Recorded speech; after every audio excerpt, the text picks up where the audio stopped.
Today's episode of the St. Louis Pain Expert podcast is one that I co-recorded with Dr. Alison McLean of the Ignite Your Wellness podcast. It's called Doing the Things That Make Life Worth Living, and it's going to be full of great tips to help you overcome pain and get back to doing the things that make life worth living. Today's episode is going to be full of great tips ranging from mindfulness to stress management, exercise, and just giving yourself permission to do things that benefit your health. I think you're going to really enjoy today's episode, and if you do, please make sure to subscribe to the podcast so you get notified of our future episodes. You're listening to the St. Louis Pain Expert podcast with Dr. Dave Candy, St. Louis's leading expert in chronic pain relief. Dr. Candy specializes in helping women age 40 and above to overcome chronic, nagging aches and pains without medication, injections, or surgery, so they can stay active, mobile, healthy, and independent. Whether you're suffering from pain yourself or know someone who is, pain's a universal experience that affects us all, but that doesn't mean you have to suffer.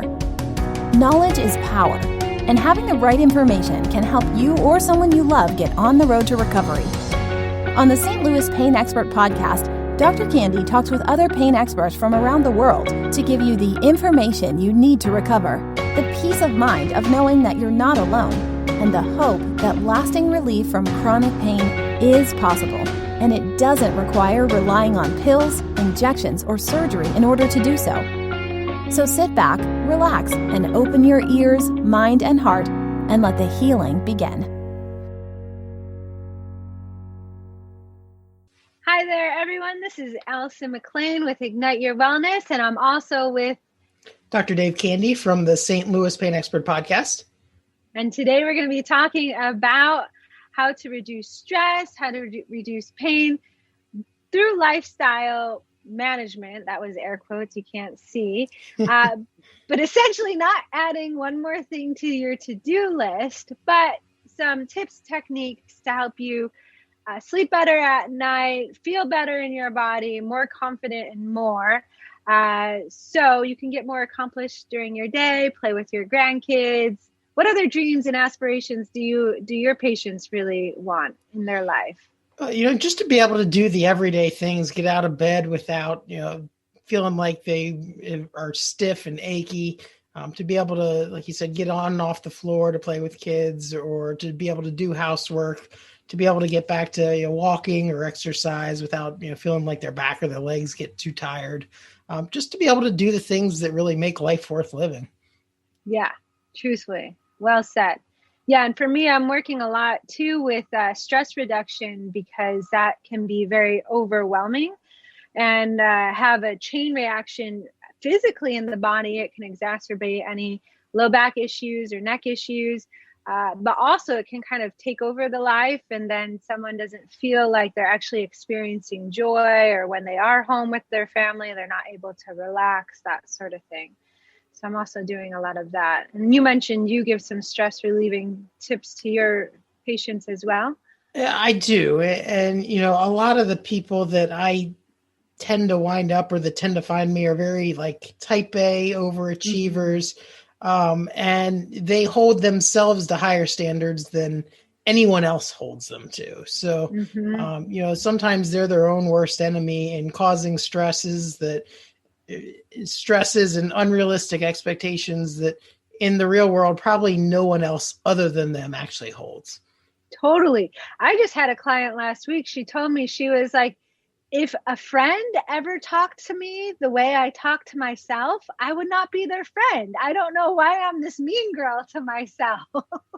Just totally beating themselves up. You can't unfriend yourself, though. So I guess you got to learn how to. Sorry about that ringing in the background. Let me shut that off. It's true. Yeah, they're stuck with you.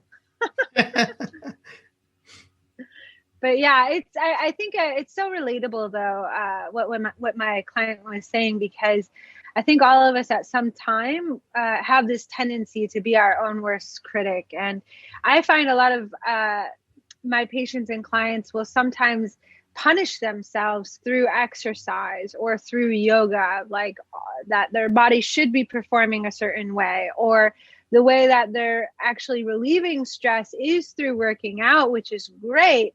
However, how they're doing it is such from a punishing mindset that then it's leading to them being very sore and achy or flaring up a low back or such. Have you seen that?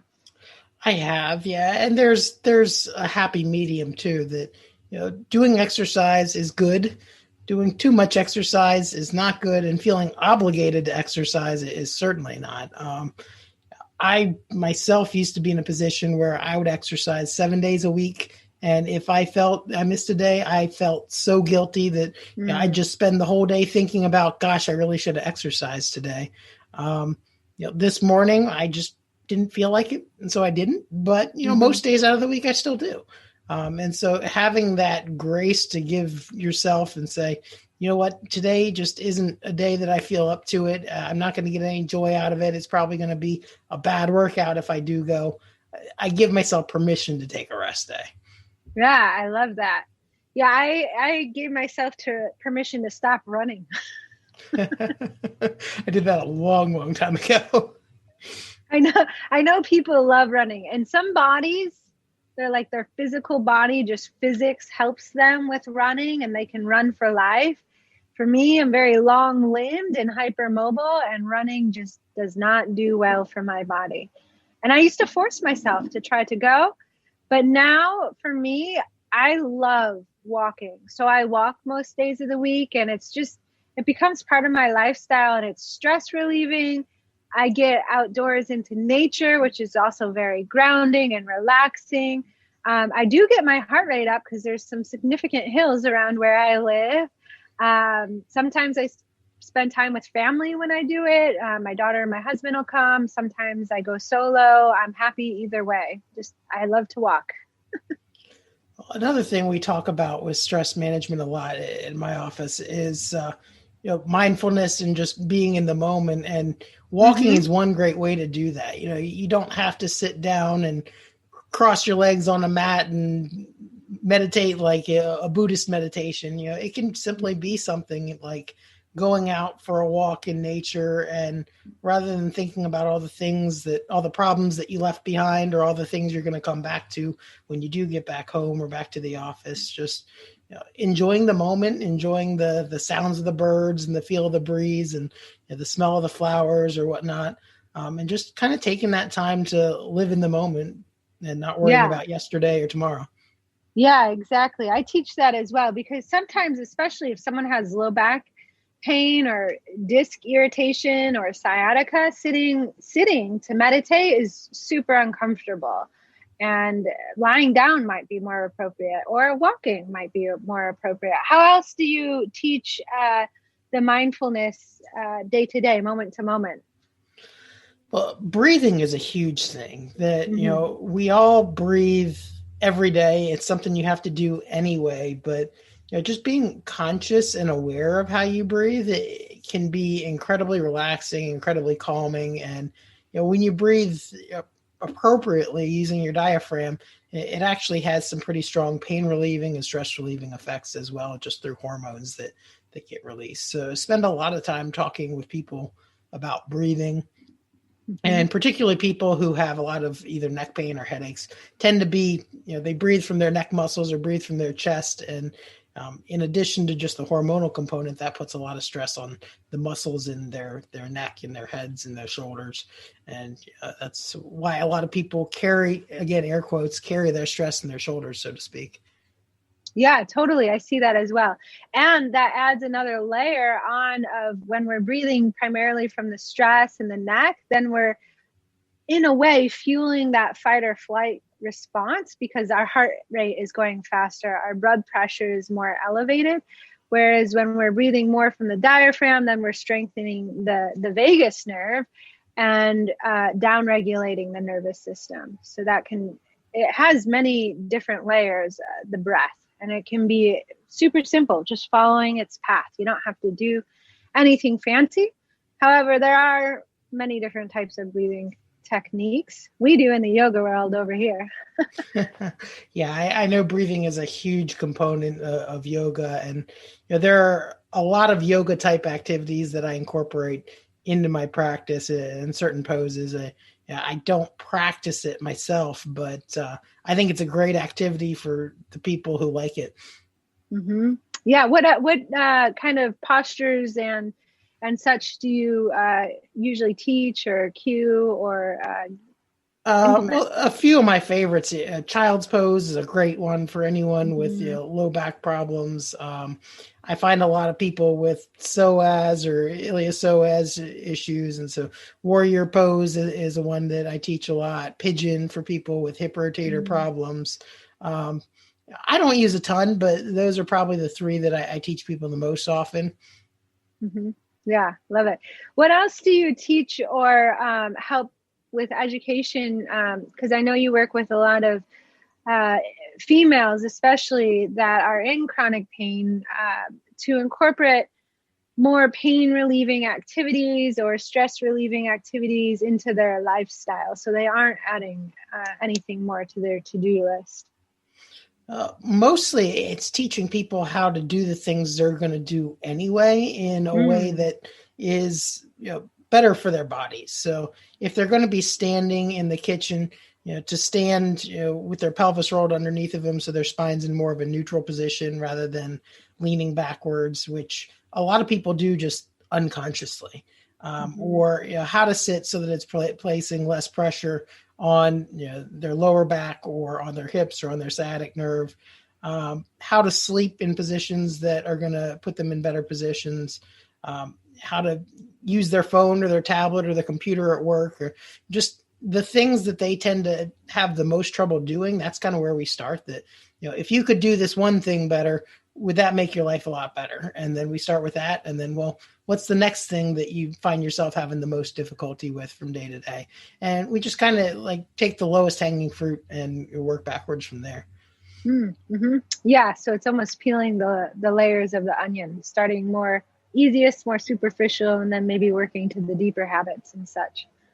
Right. Yeah. And a lot of times underneath those superficial habits, there are, like you said, belief systems and negative self-talk and things that come down to why they're doing that. Or sometimes it's just that things that they've been told about back pain or other types of pain that someone told them in good intention and just it was wrong or bad advice.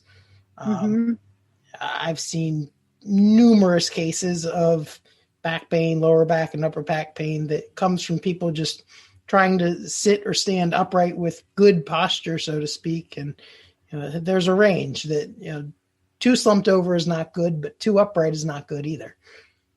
Totally. Yep. And sometimes we're not meant to sit on a stability ball, or stand in a rigid posture for 8 hours a day either. So people have heard sitting's not good. So then they try to do something else completely. They pivot to the totally other end of the spectrum, and then that exacerbates their issue too. And then they end up frustrated. They're like, what am I doing? I'm doing the right things.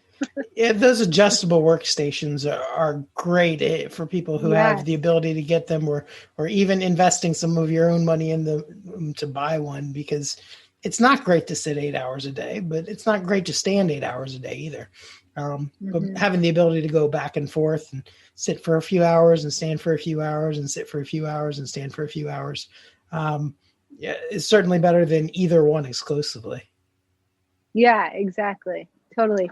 And you mentioned as well, you incorporate some nutrition into lifestyle changes. What new nutrition or dietary habits do you find yourself addressing most frequently? Well, usually it's the simple things that you can get really in depth with food sensitivities and food allergies and testing for every little food sensitivity things. But starting with kind of like you said, the peeling back the layers of an onion, or starting with the low hanging fruit, stop drinking soda, drink more water, eat more fruits and vegetables, eat more wholesome things that come from nature and less things that come from boxes and packages. And I mean, that in itself just takes care of 80% of the problems. And then, sometimes when I eat wheat, then I don't feel as great. Well, then, eat less wheat. Maybe you don't have to completely cut out gluten unless you have celiac disease, but If you find that you have trouble eating gluten or wheat, then just cut back on it. If you find you have trouble with dairy products, cut back on it. And give yourself permission again, sometimes that, hey, I know I'm not going to feel good if I eat this ice cream cone, but I really want this ice cream cone, and it's my daughter's birthday and I want to take part. And so I'm going to eat the birthday cake or eat the ice cream cone and deal with the consequences this time, but it's a conscious choice. Totally. Yeah. I talked about this a couple of podcast episodes ago on mine, but I think that's super relevant and important to hear. We're recording this right during the holidays. And even if it's after the holidays, to not look back and beat yourself up, right? To make a conscious choice in that moment, whether it be someone's birthday or Christmas or Thanksgiving or Valentine's Day, whatever it is, like, hey, I might indulge a bit and it might have these negative consequences, but that's okay. You don't have to add that, as Tara Brach calls it, the second arrow to the heart, where you beat yourself up, you shame yourself, and then you contribute to more stress and tension. And then sometimes people overeat more bad stuff to make themselves feel better. That kind of becomes a snowball. It does. And, with a lot of things, dietary wise, or even breathing wise, I find that people get so stressed out about doing it right, so to speak, that right. They end up causing themselves more stress than they're relieving. And 80% in most things in life will get you good results. That if you do the right thing 80% of the time and you mess up 20% of the time, most of the time you're going to be okay. Mm-hmm. Yeah, I like that 80-20 rule. I kind of go along with that philosophy in my life too. Like, I don't do too well if I eat too much sugar or too much gluten, definitely dairy. But on occasion, I might have a little bit. Maybe it sneaks by me, or it's my daughter's birthday and I just want to celebrate with her. And that's okay. I've learned to give myself more compassion and just forgiveness and enjoying the moments. And then I find myself feeling happier and more grateful and less stressed out, essentially. Yeah. So any other tips you find yourself giving frequently to your patients and clients? Let's see. Well, we talked about posture. We talked about sleep is a big one. Sleep habits are a big one. When you don't sleep well, everything hurts more. You tend to be more irritable, more stressed, and just some little habits around the things you do during the day, as well as at nighttime or right before bed, can make a huge impact on your sleep. So if you're someone who is on their phone and checking Facebook last thing at night and first thing in the morning, your body's being exposed to those blue lights, which kind of in your brain and in your body give you the same sort of reaction as if it was high noon light. So being aware of not using blue lights that much right before the hour before you go to bed, not watching violent or action movies or things that kind of get you in that fight or flight mode, doing more calming, relaxing activities like having a cup of tea or listening to some calming music or reading a book, things that help you kind of wind down that hour before bedtime are great. Getting more on a consistent sleep schedule. So rather than, hey, I'll go to bed when I feel tired and wake up when my alarm goes off, or wake up when I feel like it, kind of getting your body in a rhythm to where when it hits 10 o'clock or 10:30 or whatever time you choose to be your bedtime consistently, that you're pretty much ready to go to bed. You're starting to feel tired. And then when it's 6 o'clock or whatever time you choose to wake up, that your body starts to wake up even before your alarm goes off. So that your body's more in a natural circadian rhythm. That it's how people functioned before we had alarm clocks and deadlines and things like that.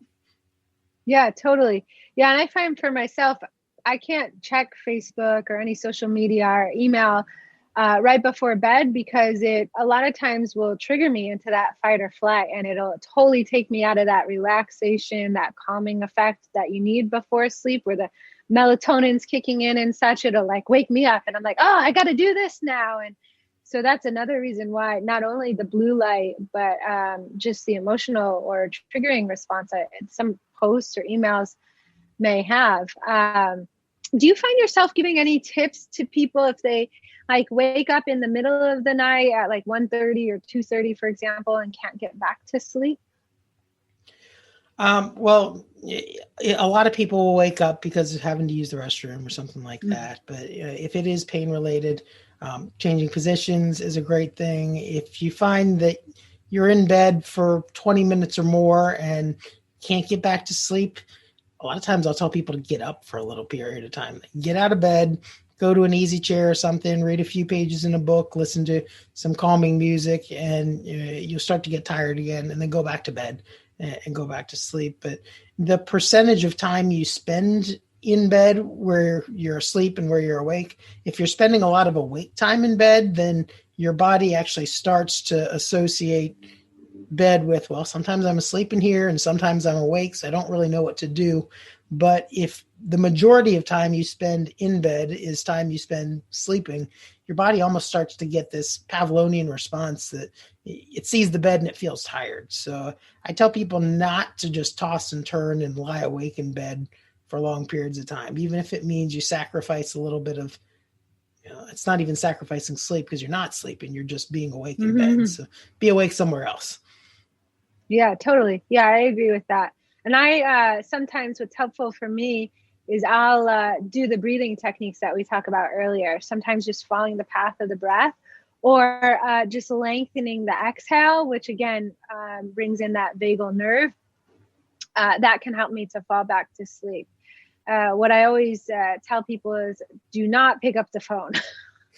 It's such a natural tendency. I'm awake. I'll just browse my phone till I fall back to sleep. But I think your suggestion is much more beneficial. Actually, just getting out of bed, read a calming book or have some tea, keep the lights low, and then allow yourself to get sleepy again and then go back to sleep, where the phone can really be stimulating again. Right. And on the breathing, like you said, a lot of people who, if it's not pain related, if it's just that a lot of my clients, they can't get their mind to shut off. They have 1,000 different possibilities going through their head with either replaying all the things that happened the prior day or anticipating all the things that might be upcoming in the future and 15 different ways that the scenario could play out, when in reality, it may not be any one of those 15 ways. Just trying to ground yourself in the present, like you said, doing some breathing or some meditation, or gratitude is another great thing. Thinking about things that you're grateful for kind of takes your mind off all of the stresses and negative emotions that will tend to keep you awake. Totally. And there's a lot of research to support gratitude. In fact, I just did a post about it in my group. And so there's different facets of gratitude, even when combined with mindfulness practice, or even just practice on its own, how it can help with the diagnoses such as depression, anxiety. And then, when you're feeling better, you're happier, then you're less likely the back issue is not such a big debilitating issue as well. So it can have a snowball effect with all these areas of your health. It's a huge one. Well, for sure. And I mean, pain at its core level is essentially your body saying, hey, there's something wrong here. You should do something about it. And that might mean there's something wrong in your back or in your muscles. It might mean there's something wrong, like an emotional stress that's going on. And your body doesn't really know the difference, that whether it's a physical stress or an emotional stress is stress, and your body's going to react to that in the same way with the same response. Yeah, exactly. And then what neural pathways do you want to train? It's like that saying, what wolf do you want to feed? Absolutely. Awesome. Well, any other parting words of wisdom or thoughts you would like to share today, Dave? Well, a lot of people, especially if this is going to be coming out around the holidays, a lot of people make health-related resolutions when it comes to the new year. But even if you're listening to this at some other time, if you want to make a change in your health, don't feel like you have to tackle the whole world. at once. Just trying to break it down and tackle one small bit at a time, get some small wins that, maybe if you want to stop smoking, it's not that you quit cold turkey, but you just reduce by 2 cigarettes a day for 10 weeks. And by then you've cut out a pack a day. Or if you want to eat better, then maybe just cut out soda the first week and then cut out chips. And it doesn't mean that day one you have to go from 0 to 100%, because you might lose weight fast, but you probably won't stick to it if you make drastic, unsustainable lifestyle changes. Totally. Very sound advice. Awesome. I love it. Well, thank you for sharing your time here today. Likewise. I appreciate it. It was fun talking to you. Yeah. That was a lot of fun. I enjoyed talking with Dr. McLean. And if you do need some help to overcome pain and get back to doing the things that make your life worth living, then feel free to reach out and I'm happy to help. And if you found this episode helpful, make sure to subscribe to our podcast so you get notified of future episodes. Thanks and have a great day. Thanks for listening to the St. Louis Pain Expert Podcast. We hope you've enjoyed the show. If you live in the St. Louis area and would like Dr. Candy's help to find a solution to your pain, visit our website at stlpainexpert.com. Email Dr. Candy at dave@stlpainexpert.com or call Dr. Candy's clinical practice at 314-941-3970. If you're listening from outside the St. Louis area but would still like some help, feel free to contact us to learn more about our virtual health coaching. Regardless of where you live, please share our podcast with anyone you know who would benefit from learning more about pain and what can be done to relieve it. And don't forget to subscribe to our podcast on iTunes, Google, Spotify, or your other favorite podcast platform so you get notified when we release a new episode. Thanks again for listening, and we hope you'll enjoy us again soon.